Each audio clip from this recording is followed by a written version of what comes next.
السلام عليكم ورحمة الله وبركاته. لما ardayda اقرا family فيديو waxaan ugu talagalnay inaan ku la wadaagno maxaa cusub اقرا family.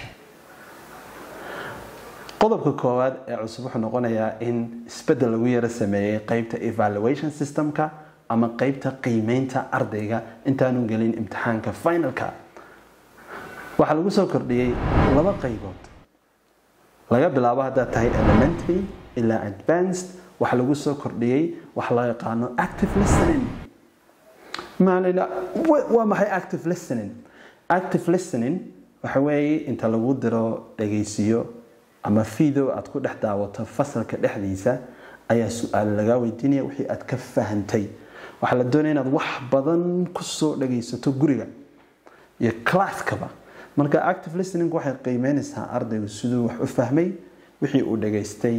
imtixaan baa lagu qaadaya level kasta imtixaan baa lagu qaadaya speaking ah. badanaa markii hore speaking waxa lagu qaadi jiray su'aalaha ku yaala buuga.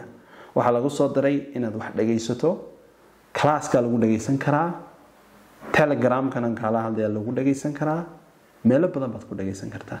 marka active listening kaas waa wax inagu cusub oo la rabo ardaygu intuu soo dhageysto imtixaanna ku galo. fine.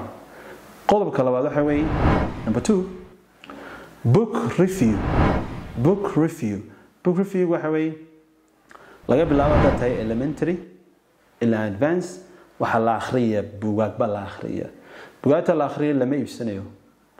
fasalka dhexdiisa ayaa lagu keenaya anaga daabacnay wad ku dhex akhriyaysaa.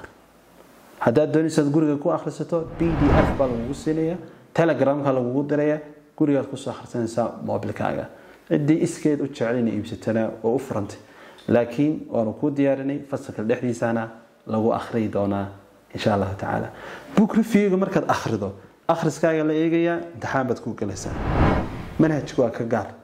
imtixaan ayaad ku galaysaa akhriskaaga sidoo u fiican yahay ayaa laga qiimeynaya imtixaan lagu gali doonaa. marka labada qodob ee qaybta evaluation-ka nagu cusub waxa weeye waa active listening oo speaking ka lagu qaadi doono. number 2 book review oo la rabo inaad buugaagta akhridaan manhajka aan ahayn laakiin dheeraadka ah. sidoo kale arday waxa cusub in oo awood la saaraya in waqtiga aad u yar hadda. macallin waxaan doonayaa 6 bilood inaan Englishka ku bartaa ayaa soo badatay. 6 bilood waa waqti yar baan oonaysan. ayaamaha maqantiin baa badan, khamiisiyo jimci baa ku jira, hawla qofka marka soo baxa. marka waqtigu yar yahay saacadaha lagu talagalay level walba. beginner-ka saacadu leeyahay, elementary-ka saacadu leeyahay, lower-ka saacadu leeyahay, dhammaan leveladu saacadee leeyihiin. saacadaha waxa laga rabaa inaad dhamaystirto. haddii 10 saacadood ka maqan inaad iska maqnayd dhowr cisho ama aad maalin walba rubuc habsanto de saacadii waxba ka maqan. marka saacadaha levelka inuu ardaygu buuxiyo ayaa laga rabaa. si inuu buuxiyeen kalena waxa cadeynaya xaadiriska class-ka, xaadiriska fasalka ayaa cadeynaya inuu ardaygu buuxiyay saacadihii loogu talagalay. haddaad buuxin weydo course-ka saacadihii loogu talagalay iman weydo waxay ka dhigan tahay inaanad imtixaanka finalka aanad gali kareynin. marka ilaalinta saacadaha loogu talagalay levelka iyaduna waa muhiim. marka ardayo dhamaantay iqra family waxaanu diyaar u nahay inaanu ku caawino luqadaada Englishka sare loo qaado.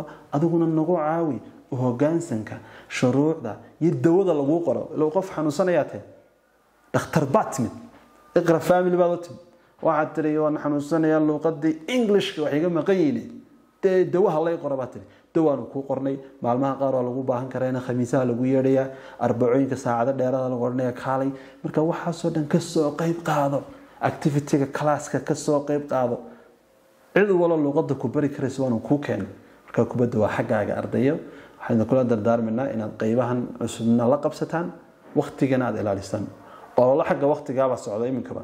marka arday walba ka digtoono oo dhaw caabanin leema sheegin hooran islaali soo dadaal wixii kale talaana macallimiinta ayaa fasalkeeda ku siin doona. Assalaamu alaykum wa rahmatullahi wa barakatuh.